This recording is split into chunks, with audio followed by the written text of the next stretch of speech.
students, welcome to Wings Academy, and today's subject is science, and the topic which is selected in science is component of food. So without wasting any time, let's get started towards the topic.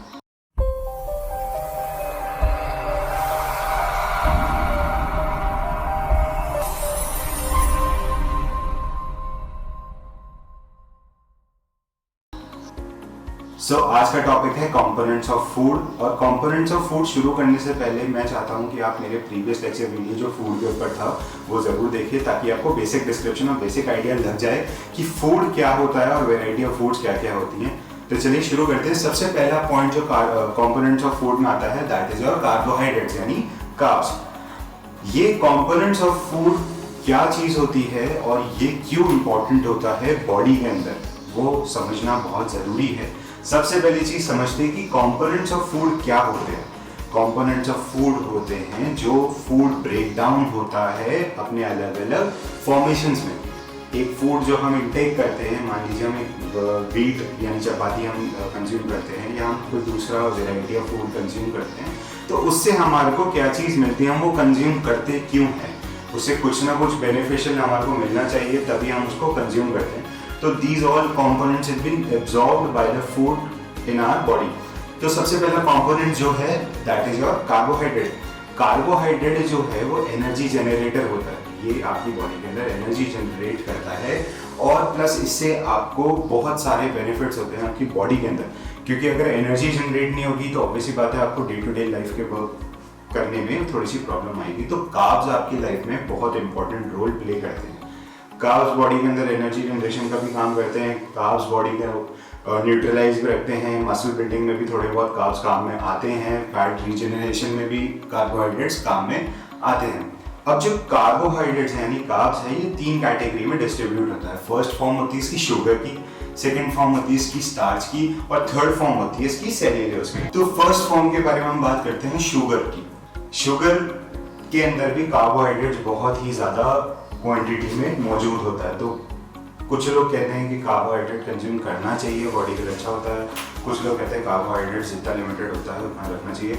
Depend करता है कि हम किस source के carbohydrate को consume कर रहे हैं, वो शुगर वाला कार्बोहाइड्रेट है या वो स्टार्च वाला कार्बोहाइड्रेट है। ठीक है, तो शुगर वाला जो कार्बोहाइड्रेट होता है ये टेस्ट में स्वीट होता है, जो टेस्ट होता है वो स्वीट होता है। ये बेसिकली आपको जो कार्बोहाइड्रेट है ये शुगर के अंदर से अवेलेबल हो सकता है या जितनी भी स्वीट थिंग्स होती है उनमें से आपको शुगर वाला कंपोनेंट कार्बोहाइड्रेट का ये मिल सकता है। Now further move to starch. Starch आपको किस चीज़ से मिल सकता है वो हम देखेंगे। पहले मैं आपके सामने बताना चाहूँगा कि कार्बोहाइड्रेट्स के सोर्सेज क्या क्या होते हैं। वो आपकी स्क्रीन पे फ्लैश हो रहा है। जैसे सोर्सेज ऑफ कार्बोहाइड्रेट्स में आ गया आपका ब्रेड, बीन्स, मिल्क, पॉपकॉर्न, ये सब आपके सोर्सेज ऑफ कार्बोहाइड्रेट्स होते हैं। ये बहुत अच्छे सोर्स होते हैं बॉडी के अंदर कार्ब्स को जनरेट करने के लिए। पोटैटोज भी कार्बोहाइड्रेट जनरेट करते हैं, कुकीज, सॉफ्ट ड्रिंक्स, कॉर्न, बनाना, चेरी पाई, ये सब हमारे सोर्सेज ऑफ कार्बोहाइड्रेट्स होते हैं। तो चलिए आगे बढ़ते हैं स्टार्च की तरफ। शुगर आपको मैंने क्लियर करा दिया कि शुगर क्या चीज़ होती है। अब बढ़ते हैं स्टार्च की तरफ कि स्टार्च क्या होता है और स्टार्च हमारी बॉडी के अंदर किस तरीके के कार्बोहाइड्रेट को जनरेट करता है। देखिए, जो स्टार्च है वो एक कॉम्प्लेक्स कार्बोहाइड्रेट है। ठीक है, starch is a complex carbohydrate जो कि टेस्टलेस होता है, मोस्टली वाइट कलर का होता है। पोटैटोज में बहुत होता है स्टार्च, जो है पोटैटो के अंदर बहुत होता है। कभी आपने पोटैटो की स्किन को निकाल करके उसको वॉश करना, एक वाइट कलर का पूरा पाउडर निकलता है उसमें से, दैट इज योर स्टार्च। तो स्टार्च भी एक कॉम्प्लेक्स कार्बोहाइड्रेट होता है। Further move to cellulose. Cellulose हमारी बॉडी में नहीं पाया जाता है, ये प्लांट्स की बॉडी में पाया जाता है उनकी मेम्ब्रेन के आउटर सेल पे, जो कि बहुत एक थिक वॉल होती है उनके सेल के around, that is your cellulose. वही कार्बोहाइड्रेट जनरेट करता है और ह्यूमन बॉडी इस सेल्यूलोज को नहीं पचा सकती। Human body can not digest this cellulose. अब फर्दर मूव करते हैं हम। प्रोटीन एक बहुत इंपॉर्टेंट सप्लीमेंट है, प्रोटीन एक बहुत इंपॉर्टेंट सोर्स है बॉडी के अंदर मसल फैट को, सॉरी मसल को जनरेट करने का या बनाने का। विदाउट प्रोटीन हमारे जो टिश्यू होते हैं मसल के वो रिपेयर नहीं हो सकते। मान लीजिए किसी को किसी चीज़ से डैमेज हो जाता है, वो इंजर्ड हो जाता है, वुंडेड हो जाता है, तो उसके टिश्यूज़ को रिपेयर करने के लिए उसको प्रोटीन की और प्लेटलेट्स की ज़रूरत पड़ती है। बट अभी के केस में हम प्रोटीन की बात करेंगे तो प्रोटीन बॉडी बिल्डिंग में बहुत इंपॉर्टेंट होता है, बॉडी के मसल को डेवलप करने के लिए बहुत इंपॉर्टेंट होता है, इम्यूनिटी के लिए भी बहुत इंपॉर्टेंट होता है, टिश्यूज रिपेयरिंग के लिए भी बहुत इंपॉर्टेंट होता है। तो प्रोटीन एक बहुत इंपॉर्टेंट सोर्स है। ये दोनों ही सोर्सेज अपने आप में बहुत इंपॉर्टेंट होते हैं, कार्बोहाइड्रेट्स एंड प्रोटीन। तो हमें रोज़ के फूड में या रोज़ के खाने में प्रोटीन का इंटेक बहुत ज़रूरी होता है। इसी रीज़न से मैंने प्रीवियस क्लास में भी कहा था कि आपको अपनी डाइट के अंदर एक कटोरी दाल रखना बहुत ज़रूरी है। अगर आपके डाइट के अंदर एक बोल पल्स की नहीं होगी तो वो आपको इनफ प्रोटीन जनरेट नहीं करके देगी, और आपकी जो टिश्यूज़ हैं वो रिपेयर होने की कैपेबिलिटी उनकी इतनी इम्प्रूव नहीं होगी। तो जो बेसिकली हैवी वर्कआउट्स करते हैं, जो जिमिंग करते हैं, उनको ये प्रोटीन का सप्लीमेंट जो है वो उसका आइडिया होता है, प्लस उनके लिए ये बहुत इंपॉर्टेंट सप्लीमेंट होता है, क्योंकि इसी से ही उनकी बॉडी जो है वो टिश्यूज़ को रीजनरेट करती है, प्लस उनके मसल्स को बिल्डअप करती हैं। तो प्रोटीन आपके लिए गुड सप्लीमेंट है बॉडी के अंदर। फिर हम आगे टॉपिक पे चलेंगे, बट उससे पहले हम समझ लेते हैं कि सोर्सेज ऑफ प्रोटीन क्या क्या हैं, किन किन सोर्सेज से हमारे को प्रोटीन अवेलेबल हो सकता है।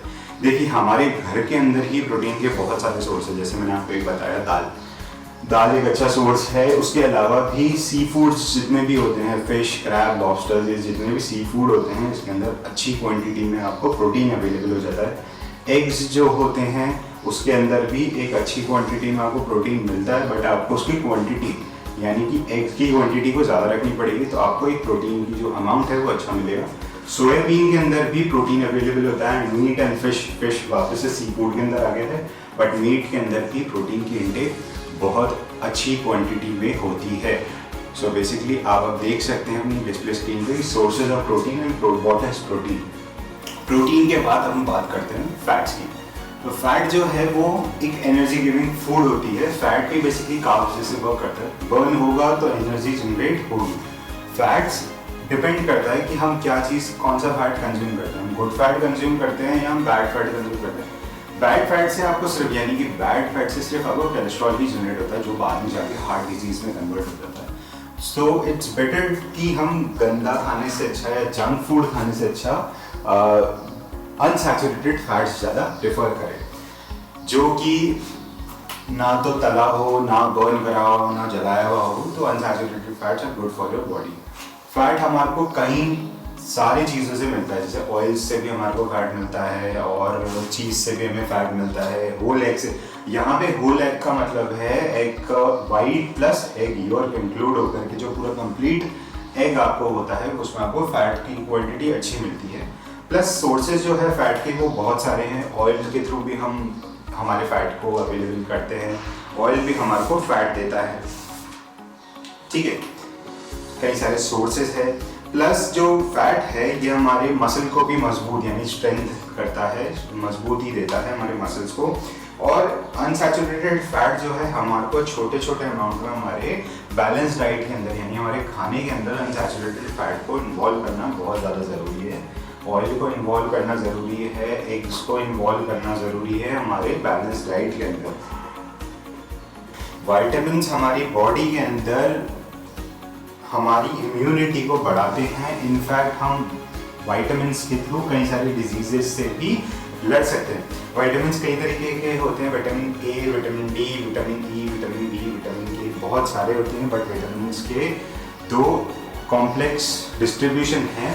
First one is according to their fat soluble vitamins जो होते हैं वो, और वाटर सॉल्युबल विटामिन्स जो होते हैं वो। तो फैट सॉल्युबल विटामिन वो होते हैं जिनको डिसॉल्व होने के लिए फैट की रिक्वायरमेंट पड़ती है, जैसे कि विटामिन ए हुआ, विटामिन डी हुआ, विटामिन ई हुआ, विटामिन के हुआ। ये सब विटामिन जो हैं ये फैट सॉल्युबल होते हैं। फैट सॉल्युबल मतलब जिनको विटामिन निकलने के लिए फैट की आए, या फिर हम ऐसे समझे कि ऑयल की रिक्वायरमेंट हो, वो हो गए फैट सॉल्युबल।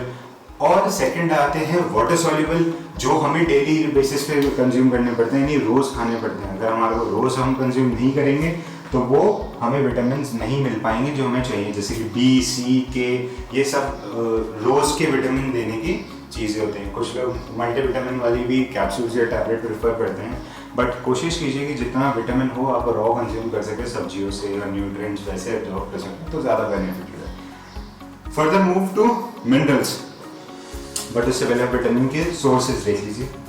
अब बात करते हैं मिनरल्स की। मिनरल क्या चीज़ होती है? मिनरल और विटामिन दोनों ही सेम प्लेटफॉर्म पे वर्क करते हैं। मिनरल्स जो है वो डिजीजेस से हमें बचाते हैं, हमारी इम्यूनिटी स्ट्रॉन्ग करते हैं। Same goes with the minerals. Mineral भी हमारी विटामिन जो है वो हमारे डिजीजेस से बचाते हैं, प्लस हमारी इम्यूनिटी को इम्प्रूव करते हैं। मिनरल्स भी सेम ही चीज़ करते हैं। मिनरल्स भी हमारी इम्यूनिटी को बढ़ाते हैं, इनफैक्ट हमें डिजीजेस से भी बचाते हैं। कई सारे मिनरल्स जो है वो हमें डिफरेंट चीज़ों से अवेलेबल हो जाते हैं। अब ये मिनरल किस तरीके से काम करते हैं और ये मिनरल क्यों हेल्पफुल हैं हमारी बॉडी के लिए, वो आप डिटेल में पढ़ सकते हैं। Now further move to water. Water जो है हमारी बॉडी के अंदर वो 70% जो हमारी बॉडी है वो तो वाटर से ही मिल करके बनी है। वाटर सबसे एसेंशियल एलिमेंट है हमारी बॉडी का। विदाउट वाटर स्वेट जनरेट नहीं हो सकता, विदाउट वाटर डिहाइड्रेशन के आप शिकार हो सकते हैं, without water life survival could be in danger. तो हमें इसलिए पानी का बहुत ज़्यादा यूज़ जो है वो संभल करके करना चाहिए। बट अभी के सिचुएशन में हमें रेगुलरली हमारे हैंड वॉश करने चाहिए, क्योंकि कोरोना वायरस से भी हमें बचना है। बट फिर भी पानी का यूज़ हमें बहुत सोच करके बहुत अच्छी तरीके से करना चाहिए। ऑलमोस्ट 70% ऑफ बॉडी जो है वो वाटर की ही कॉम्पोजिट है, और बाकी जो है वाटर हमारे बॉडी टेम्परेचर को भी कंट्रोल करने में काम में आते हैं। फंक्शंस ऑफ वाटर आप देख ही सकते हैं। और H.H. मिशेल की एक थ्योरी के अकॉर्डिंग जो है उसके अंदर जो बॉडी की हीट होती है, बॉडी H.H. मिशेल की थ्योरी थी जिसके अंदर बॉडी की जो हीट थी उसको कंट्रोल जो करने का मेन कंपोनेंट होता है, मेन जरिया होता है वो वाटर होता है। इसलिए कहते हैं कि आपको एक एडल्ट को एक ह्यूमन बीइंग को 3 से 4 लीटर पानी है, 3 to 4 litres of water daily का कंज्यूम करना बहुत ज़्यादा ज़रूरी होता है, बहुत ज़्यादा रिक्वायर्ड होता है। Now further move to roughage और dietary fibre. Today's last topic is dietary fibre और रफेज। डाइटरी फाइबर और रफेज क्या होते हैं? देखिए, डाइटरी फाइबर और रफेज को डाइजेस्ट नहीं कर सकते आप, बट ये कॉन्स्टिपेशन को बचाने, मतलब कॉन्स्टिपेशन ना हो उसमें बहुत बड़ा एक रोल प्ले करते हैं डाइटरी फाइबर्स। प्लस ये हमारी बॉडी के ब्लड शुगर को भी कंट्रोल करते हैं। बॉडी के ब्लड शुगर को कैसे कंट्रोल करते हैं? बॉडी के ब्लड शुगर को इस तरीके से कंट्रोल किया जाता है, जो बॉडी के अंदर प्रेजेंट ग्लूकोज होता है उसको एब्जॉर्ब कर लेते हैं ये डाइटरी फाइबर्स। जब ये बॉडी के उस पार्ट को एब्जॉर्ब कर लेते हैं जिससे हमारे शुगर जनरेट होगी, तो हमारा जो ब्लड शुगर होता है वो काफ़ी हद तक कंट्रोल हो जाता है। सो आज के टॉपिक में इतना ही। आज के टॉपिक में मेन मेजर हमने कवर करे हैं components of food, carbohydrates, fat, protein, minerals, vitamin, water, dietary fibre और रफेज, ये सब हमने इस टॉपिक में आज कवर किया है। उम्मीद करता हूँ कि आपको मेरा लेक्चर ट्यूटोरियल समझ में आया होगा। अगर आपको पसंद आए तो लाइक कीजिएगा, शेयर ज़रूर कीजिएगा and subscribe to my channel. Thank you.